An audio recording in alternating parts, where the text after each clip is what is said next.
the quote that shocked the world. Women are animals with long hair and short ideas. These words, penned by Arthur Schopenhauer, are among the most controversial statements ever made by a philosopher. They're offensive. They sting.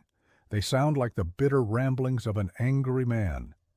And in today's world, they would likely get him canceled before he could ever explain himself. But here's the uncomfortable truth. Schopenhauer wasn't some online troll or attention seeker. He was one of the greatest minds of the 19th century, a philosopher who dedicated his life to peeling back the layers of human illusion to expose the raw, often painful, core of reality. This quote wasn't written in a fit of rage. It came from deep observation, heartbreak, and a life spent wrestling with the darker nature of human behavior, especially the dynamics between men and women. And while it may sound outdated, the emotions behind it are not. In fact, the very pain that fueled these words is alive and well in the hearts of countless men today. Because ask yourself, what could push a brilliant mind like Schopenhauer to such a damning conclusion about women? Was it just arrogance? Was it hatred? Or was it heartbreak that never healed? We're not here to excuse him. We're not here to defend bitterness or hatred. But we are here to do something far more dangerous, to understand. To ask why this wound exists, not just in a 19th century philosopher, but in modern men everywhere. To ask why so many men feel used, dismissed, forgotten, and replaced, even after giving their all. This video is not about Schopenhauer's opinion on women. It's about the emotional, philosophical, and biological battlefield that still exists between the masculine and the feminine. It's about the pain men often bury under silence. It's about the difference between being nice and being respected. It's about why so many men are waking up angry, confused, and tired of playing a game they never knew had rules. If you've ever loved deeply and lost painfully, if you've ever felt like no matter how kind, honest, or giving you are, it's never enough, then this video is for you. Because behind the quote that shocked the world, there's a truth most people are too afraid to confront. But we're not here to be comfortable. We're here to wake up. Section 2. Schopenhauer's Pain. The Origin of His Contempt. Arthur Schopenhauer wasn't born with contempt in his heart. He wasn't a natural cynic. He became one. Like countless men throughout history, his bitterness was not his origin story. It was the scar tissue that formed after repeated emotional wounds. At his core, Schopenhauer was a deeply sensitive man.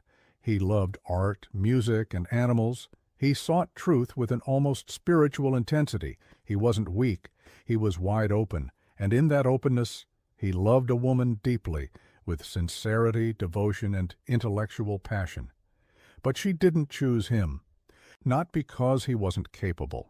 Not because he wasn't worthy, but because, like many men discover too late, love doesn't always reward effort. He gave everything. And, in return, he was left with nothing. And that's where it begins. The moment a man realizes that his effort doesn't guarantee loyalty, that being kind doesn't guarantee love, that being loyal doesn't guarantee respect, that showing your heart might be the very thing that makes someone walk away. Sound familiar? Men are taught from childhood to be the nice guy, to open doors, to listen, to be soft when needed, strong when asked, and always available. But over time, something strange happens. These very traits, loyalty, gentleness, honesty, begin to feel like liabilities instead of the strengths. Because, despite doing everything right, many men watch the women they love leave. Leave for someone colder, someone tougher, someone who doesn't try as hard, someone who, in their eyes, did less, but was rewarded more. It feels like betrayal, but it's deeper than that. It's a fundamental shattering of a man's belief system. And for thinkers like Schopenhauer, this wasn't just personal, it became philosophical. He began to see a pattern where love seemed tied not to virtue, but to dominance, not to kindness, but to charisma, not to stability, but to emotional chaos and power dynamics. And instead of healing the wound, Schopenhauer did what many men do. He calcified. He turned the pain into armor, and the armor into ideology. But here's the tragedy. His contempt didn't start as hatred. It started as heartbreak. And what's more terrifying, it's a heartbreak that echoes through centuries into the hearts of men today. Because even now, in a world filled with self-help gurus and dating coaches, we still haven't answered one simple question. What is love really built on? If it's not kindness, if it's not loyalty, if it's not effort, then what is it? And here's the danger. If you're not ready for the truth, it will destroy your worldview. Because the real answer doesn't come with a fairy tale ending. It comes with fire. But through that fire comes clarity. Section 3. The Cold Truth. Love isn't what you think. Arthur Schopenhauer didn't believe in love as a divine force. He didn't see it as magical, sacred, or even emotional in the way poets and romantics describe. To him, what we call love was far more primal, less about soulmates, and more about survival.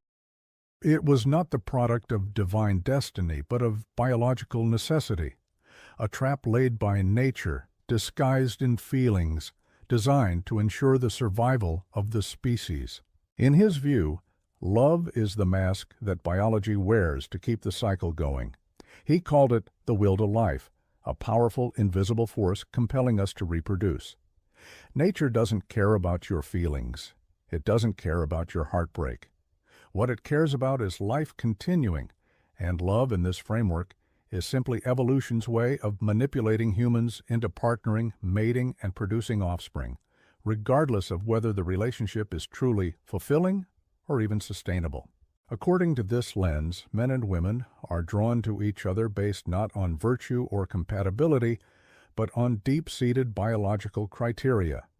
Men are naturally wired to seek out youth, beauty, and signs of fertility, qualities that signal reproductive potential. Meanwhile, women are biologically programmed to seek out strength, stability, and leadership, traits that suggest a man can protect, provide, and improve her and her children's chances of survival. This concept isn't new, but Schopenhauer articulated it with brutal honesty. Women, he argued, don't just fall for the nice guy. Evolutionarily speaking, they are drawn to what's known as hypergamy, the instinct to mate upward.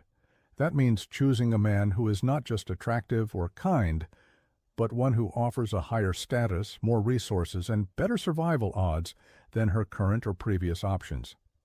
This drive is ancient. It's wired into the female psyche, often operating far below conscious awareness, and this is where the modern man is caught off guard. He believes that being emotionally available, generous, and supportive will make him irreplaceable. He invests in love with his time, his heart, and his resources, assuming loyalty will be his reward. But love doesn't always operate on fairness. It operates on utility, often brutal, sometimes invisible times. When a man stops growing, stops leading, or begins to show emotional instability, many women, consciously or unconsciously, start scanning the horizon for someone more secure, more powerful, more confident. Not necessarily someone better for love, but someone better for survival. And in a world where success is status, confidence is currency, and dominance is rewarded, the man who no longer fits that mold often finds himself quietly replaced. It's not because he's bad. It's not because he didn't try. It's because in the cold, evolutionary game of life, usefulness matters more than effort. Nature doesn't care how much you love someone. Nature only asks, are you strong enough to carry the next generation forward? Most men have no idea they are even playing this game until they lose. Until the woman who once adored them begins to withdraw. Until the love they thought was unconditional begins to fade. Until the one they gave everything to quietly chooses someone else. And when that moment comes, it feels like betrayal. But through Schopenhauer's eyes, it's not betrayal, it's biology. That's the cold truth. And if you refuse to see it, if you cling to romantic fantasies, you set yourself up for disillusionment. Schopenhauer's warning wasn't meant to strip love of its meaning. It was meant to reveal the machinery beneath the emotion, to see it clearly, to stop being a victim of it, and to start making decisions from strength, not illusion. Section 4. Modern Reflection. The game has changed, but the rules have not.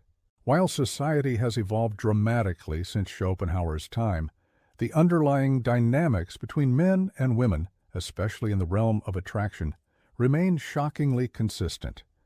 We live in an age of smartphones, dating apps, self-help books, and progressive values. Yet the same silent instincts continue to shape our relationships. The players have changed costumes, but the rules of the game remain written in stone. Modern men are taught that gender roles are outdated, that equality in relationships means emotional openness will always be rewarded, and that being kind, vulnerable, and understanding will lead to lasting love. They are told that masculinity is toxic, dominance is controlling, and ambition should take a back seat to empathy. And while these values sound noble in theory, in practice, many men find themselves punished, not praised, for embodying them too fully. Because underneath the surface, biology hasn't caught up to the ideal. Women may say they want a soft, sensitive man, but their bodies and instincts still respond most powerfully to strength, direction, and confidence. A man who leads, not aggressively, but with certainty. A man who protects, not out of fear, but out of power. A man who stands for something, not someone who folds to everything. This creates a harsh paradox for modern men. They're expected to be emotionally available without being needy, strong but not controlling, ambitious but never too dominant. And the moment they slip too far into softness, they're often met with coldness, disrespect, or even abandonment. The very qualities they were told would win her heart become the reasons she loses interest. It's no wonder so many men feel confused, lost, and even betrayed. They followed the rule book, only to realize the rules were a lie, or worse, only half the truth. And here's the deeper issue. Many men don't just suffer because they're rejected. They suffer because they never even knew why. No one told them they were being evaluated for their strength, their leadership, and their purpose. No one warned them that when they stopped growing, when they became passive or indecisive, they would lose not only the relationship, but their own identity. Schopenhauer, in all his before, because once you understand the rules, once you stop pretending the game doesn't exist, you can start to play it with your eyes open. You can stop resenting women for following their instincts. You can stop blaming yourself for not being good enough. And, most importantly, you can start becoming the kind of man who leads not from pain or bitterness, but from power, clarity, and purpose. Section 5. Conclusion. The real lesson from Schopenhauer. The real. Arthur Schopenhauer dared to speak a truth that many feared to even consider, that love, in its rawest form, may not be the fairy tale we were told, but a carefully disguised biological exchange, a silent negotiation driven by evolutionary necessity rather than spiritual destiny. This idea wasn't born from arrogance. It was born from suffering. Behind his cutting words was a man who once longed for connection, who once believed in romance, who once reached for love with open hands, and came back with nothing. He was not just a pessimist, he was a man scorched by reality. And that burn left a mark. In time, his intellect became his armor. His words became weapons. He no longer reached for love. He dissected it. He no longer sought understanding. He judged from a distance. Schopenhauer turned his back on the very thing he once desired, not because he was heartless, but because his heart was never allowed to fully heal. He chose to preserve his pride over opening himself to pain again. And while there is wisdom in his observations, there is also warning in his outcome. Because the tragedy of Schopenhauer isn't just what he believed about women or love, it's what that belief turned him into, A man remembered for his mind, but forgotten by those who mattered most. A man whose bitterness outlived his tenderness. He gained insight, but lost intimacy. And that is a trade no man should make. But here's the truth. You don't have to become that. You don't have to let one betrayal poison every relationship. You don't have to let one rejection define your worth. You don't have to wear your wounds as a crown of cynicism. There is another path, one that leads not to bitterness, but to brilliance, one that does not glorify pain, but transforms it. You may be hurt, you may be tired, you may be standing in the ashes of what was once love. But this is where your power begins, not when you suppress the pain, but when you confront it. When you stop asking why it happened to you and start asking what it came to teach you. Because pain is a messenger, rejection is redirection, and loneliness can become the birthplace of legacy if you let it. Every man watching this knows what it feels like to be invisible to the one he would do anything for, to be overlooked in favor of someone louder, stronger, or more aloof, to give deeply, quietly, and faithfully, only to be replaced without a second thought. That kind of pain doesn't just sting, it changes you, but you must choose how it changes you. Let it harden your standards, not your spirit. Let it push you to value yourself so highly that you no longer tolerate being undervalued. Let it force you to build a life so disciplined, so intentional, so purpose-driven, that your presence becomes a privilege, not something that can be taken lightly. This isn't about revenge. This isn't about proving anyone wrong. It's about stepping into the kind of manhood that doesn't waver when love walks away. A manhood rooted in mastery, not need. In direction, not desperation. Because the men who are most respected in life are not those who beg for validation. They are the ones who carry themselves with quiet certainty, knowing that their worth isn't based on who chooses them, but on who they choose to become. Get stronger. Get clearer. Get more focused than ever before.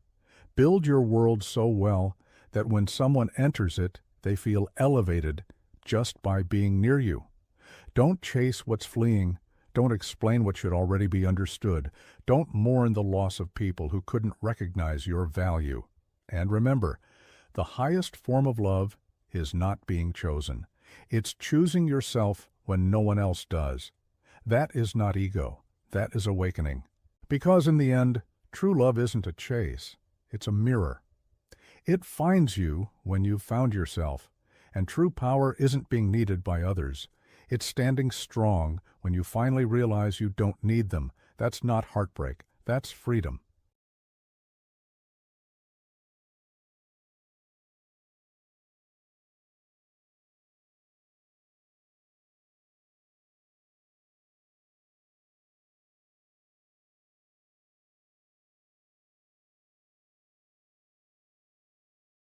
Section 1. Why intelligent men feel misunderstood. Have you ever wondered why your depth unsettles others? Why the more self-aware you become, the more isolated you feel? Why your silence, your observations, your refusal to blindly follow are met with discomfort, suspicion, or even hostility? People don't always fear what's loud. Sometimes they fear what's quiet, calm, and unshakably aware. Soren Kierkegaard once said, "People demand freedom of speech as a compensation for the freedom of thought, which they seldom use. But you use your mind, you observe, you analyze. You don't speak just to fill silence. You speak when something needs to be said, and that makes you rare. That makes you disruptive. That makes you misunderstood. You're not dangerous because you're hostile or controlling. You're dangerous because you can't be predicted. And in today's world, predictability is a form of emotional currency. People feel safe around the familiar, even if it's toxic. But you don't follow the script. You don't participate in emotional theater. You ask the questions most avoid. What are we really doing here? What's the truth beneath the surface? Why are we pretending? This depth, this unwavering need for truth, threatens the comfort zones of others, especially those who rely on emotional manipulation, surface-level validation, or unspoken rules to get by. You see through things. You notice what's not said just as clearly as what is. You detect false confidence, hidden motives, and the masks people wear to protect their egos. You're not trying to expose anyone, but your very presence, calm, observant, deeply aware, exposes what they're trying to hide from themselves. And that makes people defensive, especially in romantic relationships. Modern relationships aren't built on mutual growth or self-awareness. They're often built on comfort, escapism, and mutual roles. The nice guy, the provider, the bad boy, the simp. But the intelligent man, he doesn't fit into those boxes. He refuses to reduce himself to a stereotype. He doesn't chase attention.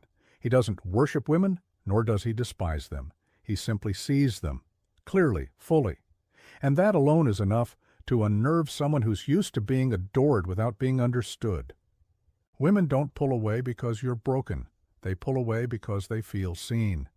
And to be truly seen, without the mask, without the performance, is terrifying if you haven't yet accepted who you really are. And let's be honest, you've probably learned to keep quiet. You've learned that most people don't want the truth. They want agreement. They want performance. They want someone who plays along, not someone who asks, "Why are we doing this?" But your soul isn't for sale. You don't need to be chosen to feel worthy. You don't need approval to feel alive. You're not here to play a role. You're here to live in truth. And that truth doesn't always lead to applause. Sometimes it leads to isolation. Still, you'd rather walk alone in truth than be surrounded by people who only love your mask. That's the core of it. An intelligent man doesn't reject connection. He rejects false connection. He doesn't fear intimacy. He fears manipulation, dressed as love. He doesn't avoid women. He avoids dependency, drama, and emotional confusion. He seeks clarity, simplicity, and realness, not perfection, honesty. In a world where most people are still asleep, still lost in image and performance, you are awake. And being awake in a sleeping world, that is one of the most misunderstood, lonely, and powerful places a man can stand. And you stand there, not because you want to be above others, but because you refuse to be beneath yourself. Section 2. The intelligent man's path is solitary. But honest Kierkegaard warned us, the crowd is untruth. And he was right. The crowd rewards those who conform, not those who think. The crowd follows trends, not truth. The crowd applauds noise, not wisdom. And when a man steps away from that, when he refuses to drown in groupthink, false belonging, and shallow applause, he becomes an outlier.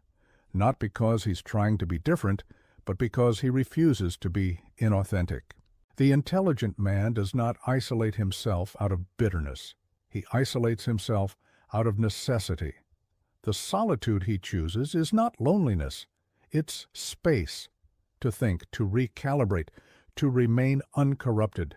Because every day the world tries to pull him into a performance.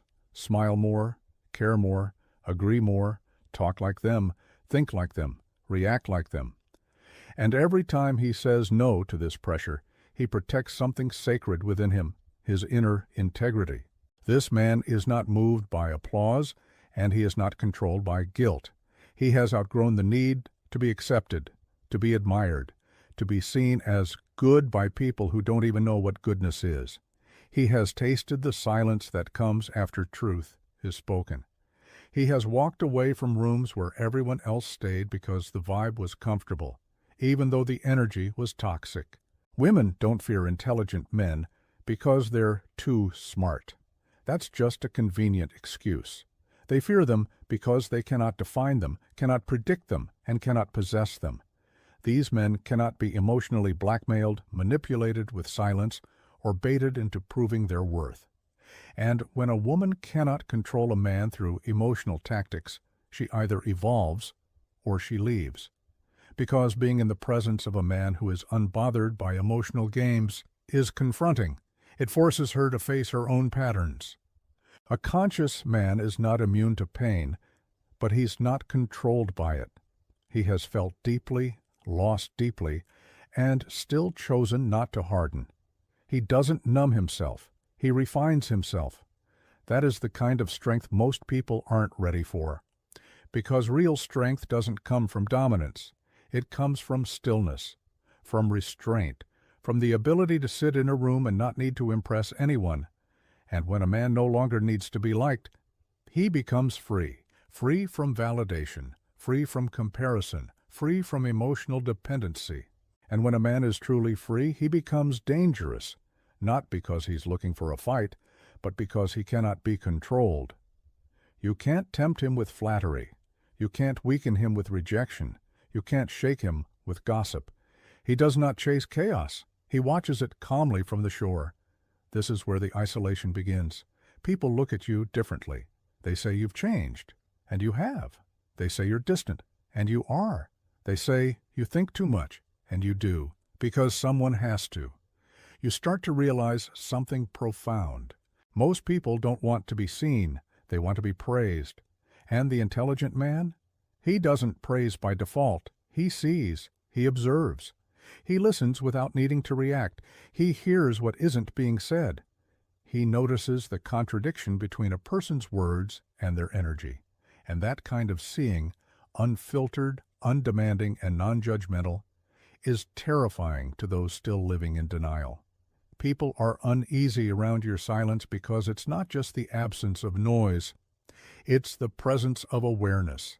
And awareness is threatening to those who rely on distraction to survive. The intelligent man builds his identity not on how many people recognize him, but on how deeply he recognizes himself. And in that quiet, solitary, honest place, he becomes unshakable, not because he's trying to be strong, but because he's stopped pretending to be anything else. Section 3. Choosing Truth Over Acceptance. Soren Kierkegaard once wrote that despair is the sickness unto death, not simply pain or failure, but the quiet agony of living disconnected from your true self. Most men aren't suffering because of their circumstances. They're suffering because they've betrayed themselves. They've traded their clarity for comfort, their truth for tolerance, their masculinity for acceptance. But when the intelligent man wakes up, really wakes up, he becomes a problem, not to himself, but to the system that relied on his unconscious compliance. He no longer smiles to be liked. He no longer apologizes for seeing clearly. He no longer softens his voice to be non-threatening.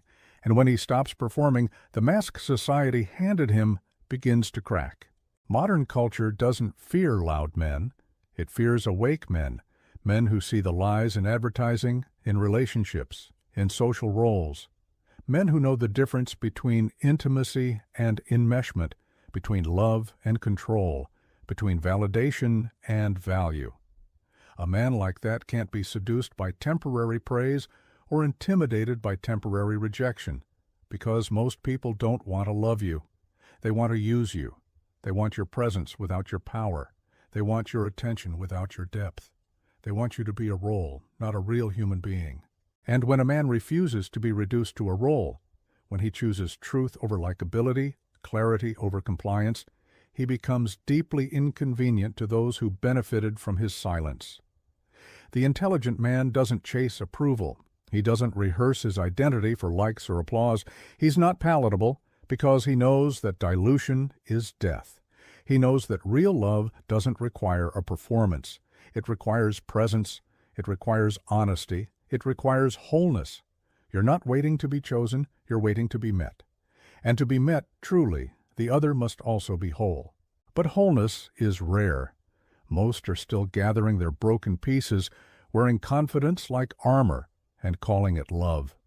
So when you stand in front of them, whole, grounded, unyielding, you become a mirror. And mirrors don't lie. They show people what they are and what they're not. That's why your clarity offends, not because you attack, but because you reflect. And reflection is uncomfortable for those living in illusion. You don't hate women, you don't hate people. You simply refuse to worship illusions. You refuse to call dependency love, submission masculinity, or performance authenticity. You are not hard to love, you're hard to deceive. Your clarity is not cruelty, your standards are not arrogance, your boundaries are not rejection, they are protection, not just for you, but for anyone willing to rise and meet you at your level. That's what most people miss. You are not closed, you are guarded by truth. You are not unavailable, you are unwilling to abandon yourself to be understood by those who never understood themselves. Kierkegaard said, "The most common form of despair is not being who you are." And that's the tragedy you've outgrown. You no longer wish to be accepted by the world at the cost of betraying your soul. You scare people, not because you're cruel or distant, but because you're unconditioned. You cannot be molded, shaped, or sold. You're not a product, you're a presence. You're not defined by the external. You've built your life from the inside out. And a man who has done that cannot be controlled. He can be respected, he can be loved, but he cannot be owned. That is the real threat, not just to relationships, but to every system that profits from male silence, emotional chaos, and spiritual fragmentation. So no, you are not misunderstood because something is wrong with you. You are misunderstood because something is right with you, something rare, unyielding, and true. You are a man who chose truth over acceptance, and in doing so, you became free. There are places you won't find on any map, not made of soil or stone, but shaped by memory, emotion, and thought. Carl Jung, one of the most profound voices in modern psychology, didn't only warn us about the dangers outside of us, he also spoke of the dangers within, the hidden landscapes of the psyche that, if left unexamined, quietly erode the soul. These aren't just bad habits or fleeting moods.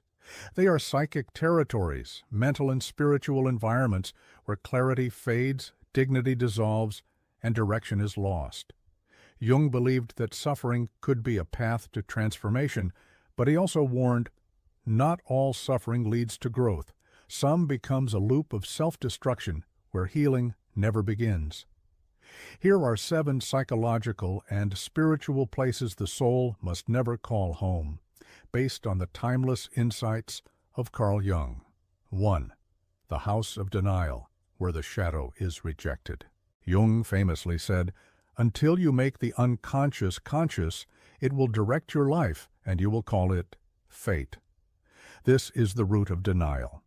The shadow, as he described it, contains everything we refuse to see in ourselves: anger, envy, fear, shame, unhealed trauma, and even untapped potential.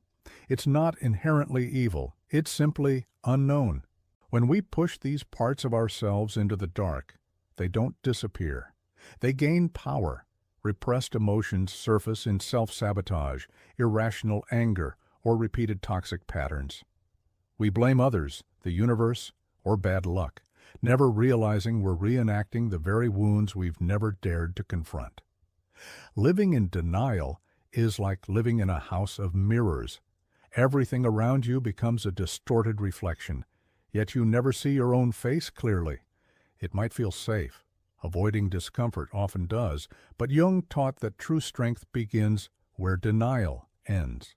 By acknowledging our shadow, we begin the process Jung called individuation, the integration of all parts of the self into wholeness. That doesn't mean indulging our worst impulses. It means recognizing them, understanding them, and choosing not to be ruled by them. So when you feel envy, don't dismiss it. Ask what it's pointing to. When rage rises, don't bury it. Trace its root. When shame creeps in, don't run. Sit with it.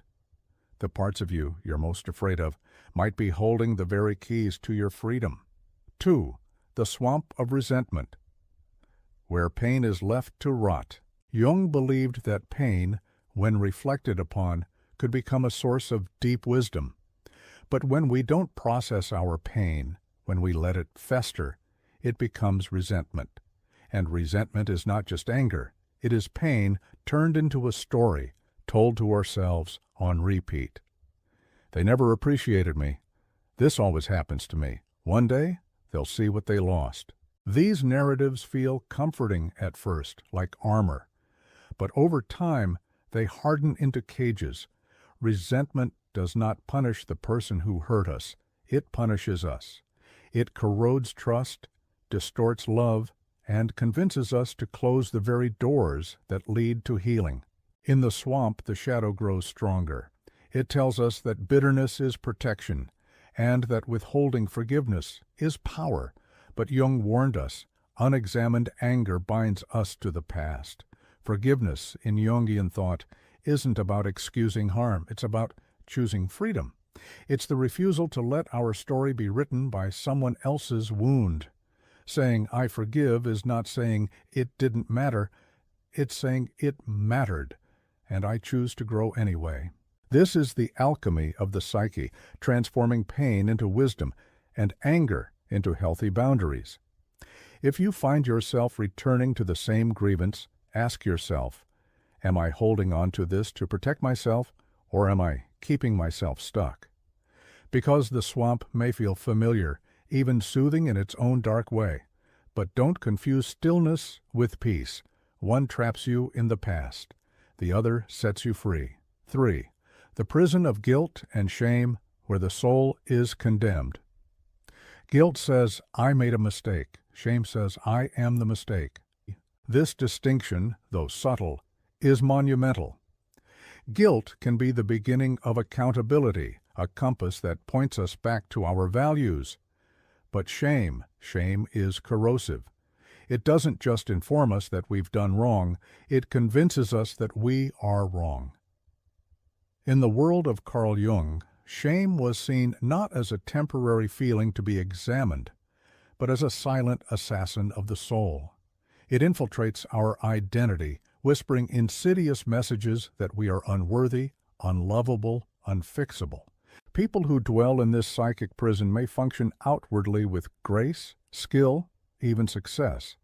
But inwardly, they carry a deep belief that they are fundamentally broken. They may chase achievements, but feel no joy. They may receive love, but feel undeserving of it. And no matter how many times they are forgiven by others, they cannot seem to extend that same mercy to themselves. This is the tragedy of shame. It doesn't simply hurt, it disconnects. It severs the lifeline to the soul. Jung taught that healing begins not with perfection, but with honest self-acceptance. He did not excuse wrongdoing, but he warned against a life of endless self-punishment. To remain in a constant state of internal flagellation is not noble, it is self-annihilation. The psyche, much like the body, needs freedom to heal and evolve, but it cannot breathe in a cell of self-condemnation. True remorse can be transformative. It calls us to accountability, reflection, and change. Shame, however, brings paralysis. It freezes growth. It cages the spirit. To escape this inner prison, we must confront the voices that condemn us. Who told you that you are not enough? Where did you learn that love must be earned through perfection? That approval must be purchased through performance? These beliefs are not truths. They are echoes of past pain, planted by wounded hands and reinforced by fearful hearts. You do not have to keep nurturing them.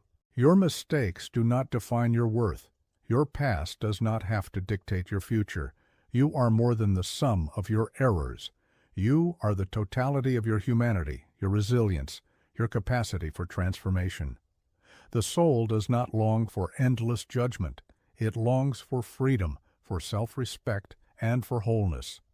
And the gateway to that wholeness is not found in shame, but in compassion. To heal, we must not exile the wounded parts of ourselves. We must invite them back, hold them in the light, love them back into life, because even in your worst moment, you were never beyond redemption. You were simply in need of remembering your worth. 4. The theater of persona, where the true self is silenced. Carl Jung introduced the concept of the persona to describe the social mask we all wear, the version of ourselves we present to the world in order to be accepted, liked, and successful. It isn't inherently a bad thing. Everyone needs a persona to function in society. It helps us navigate roles, expectations, and relationships. But the danger comes when we start believing that the mask is who we are, and we lose touch with the self behind it. When that happens, authenticity gives way to performance.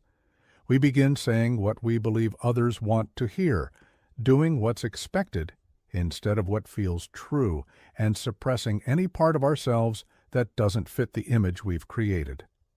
This might start with small compromises, but over time, the cost becomes significant. Our real thoughts, desires, emotions, and dreams slowly get buried under layers of social approval. Living this way may bring temporary validation, but it leads to long-term emptiness. A person may seem successful, admired, or even happy from the outside, but feel deeply disconnected on the inside. The exhaustion doesn't come from doing too much. It comes from constantly hiding. The more we rely on our persona for acceptance, the more isolated we feel, even in the presence of others. Because deep down, we know they're not loving us, they're loving the mask. Jung warned that the soul cannot thrive in this kind of falseness. The more we suppress the authentic self, the more symptoms of disconnection emerge. Burnout, numbness, anxiety, depression.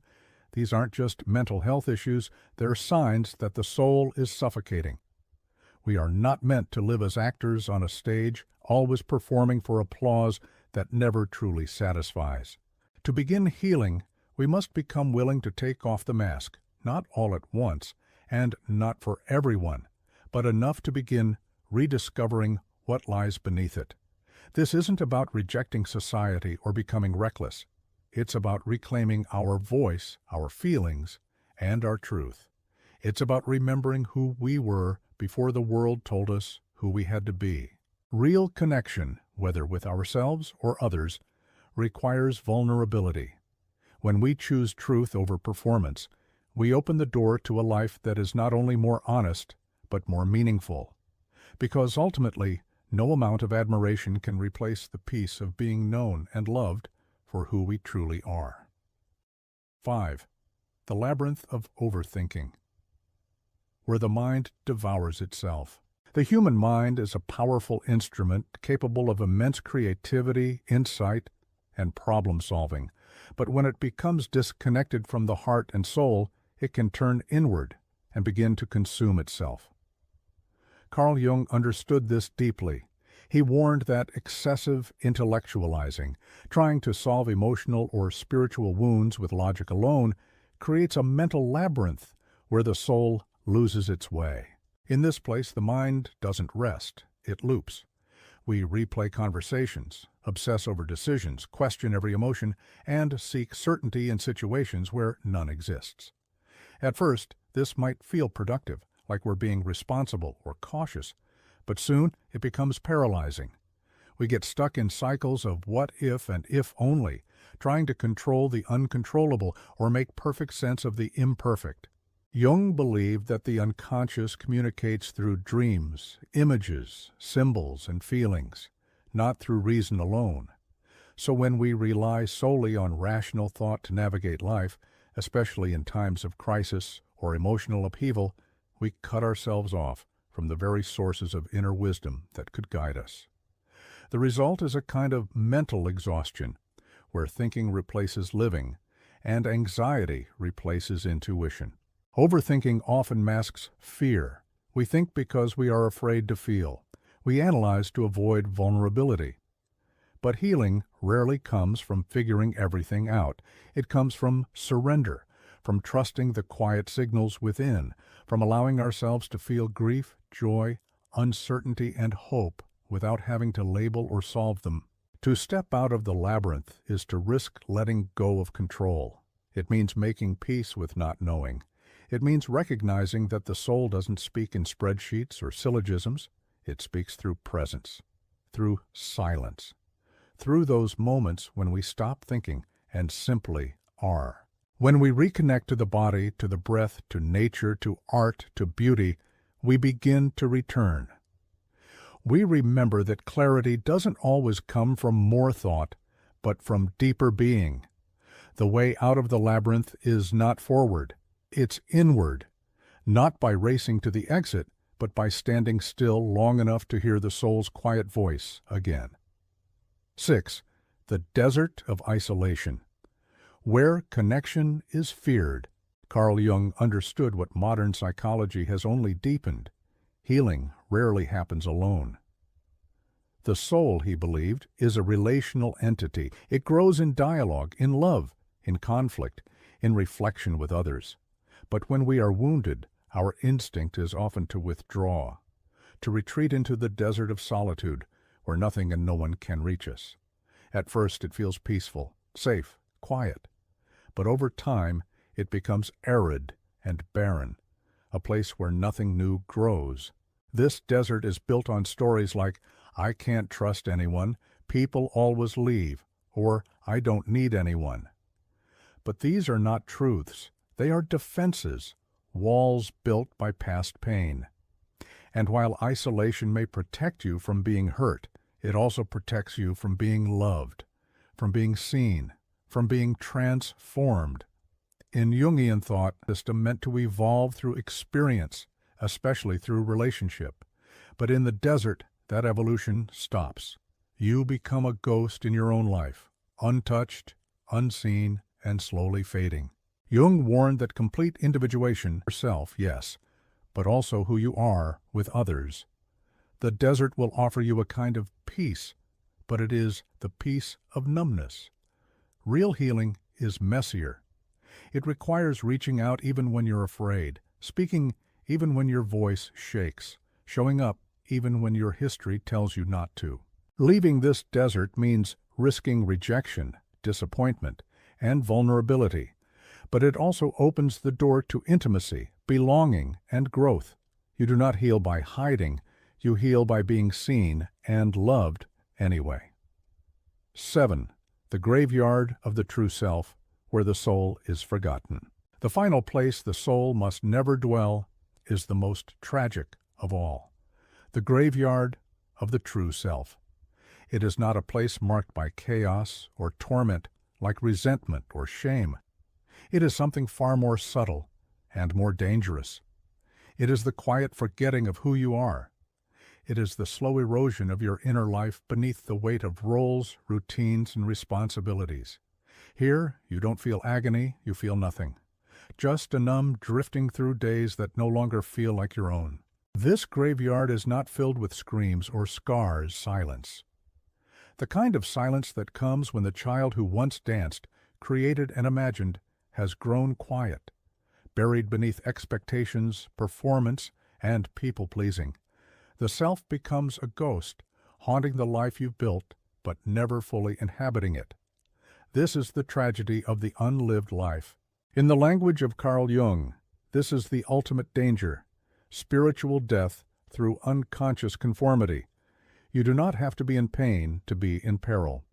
When you abandon your true desires, suppress your instincts, silence your imagination, and orient your life entirely around what others expect, you're not living. You are performing. And with each year, you drift further from the truth of who you are until you no longer remember what that truth looked like. Jung called this state being a spiritual amputee, functional, efficient, socially accepted, and perhaps even praised. But inside, something is missing, something essential, the soul. And though you can live for decades in this disconnection, some part of you knows, some part of you always knows. It whispers in quiet moments, in restless nights, in sudden griefs you cannot explain. It appears in the dreams that unsettle you, or in the moment you realize you can't name a single thing you do just because it brings you joy. To dwell in the graveyard of the true self is to mistake survival for purpose. It is to confuse busyness with meaning. It is to believe that pleasing others is the same as loving yourself. But it's not. It never has been. And deep down your soul remembers what it once longed for, even if you have forgotten. But here lies the grace. The soul does not die. Not truly. It is not erased, only buried. And unlike the body, the soul can be resurrected. Jung taught that ease of suppression, the true self, can rise again. Often this resurrection begins with a crisis, a breakdown, a sudden loss, or sometimes simply a deep and unshakable yearning for more authenticity, more depth, more life. The soul speaks through symbols and synchronicities, through the ache that something is missing, through the sudden memory of a passion you let go, through the irritation that your life looks good on paper but feels hollow in your heart. These are not nuisances. They are invitations, sacred messages from the part of you that still remembers who you are. Answering that call is not about reinventing yourself. It's about remembering yourself, reclaiming what the world called impractical, childish, foolish, or too much. It's about grieving the years spent away from your truth and choosing, in this moment, to come home. It takes courage, it takes honesty, but it is the most vital work you can ever do, because the soul will wait. No matter how long you wander, no matter how far you drift, it will not abandon you. It waits not with anger, but with love. And when you return, when you speak your truth, follow your fire, and live from your depths, the soul does not shame you for being late. It embraces you. In conclusion, 7 places the soul must never dwell. These 7 places, denial, resentment, shame, false persona, overthinking, isolation, and spiritual forgetting, are not sins. They are states, human places, temporary shelters we all enter in moments of pain, confusion, or fear. But Carl Jung's wisdom invites us to move through them, not live in them.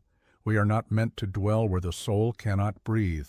You are meant to journey, to feel, to awaken, to integrate your shadow, not exile it, to transform your pain, not pretend it never happened, to love your flaws, not mask them with perfection, to reclaim your voice, not whisper to stay safe, to trust your inner knowing, even when the world calls it strange, to connect deeply, even when it hurts, and, above all, to remember yourself. This is the path of individuation, not self-improvement, but self-recovery. This is the path home. The art of ruling others without force, manipulation, or overt dominance has intrigued philosophers, leaders, and thinkers for centuries. From Machiavelli's cunning tactics to Sun Tzu's strategic deception, the search for influence and control has produced a library of philosophies.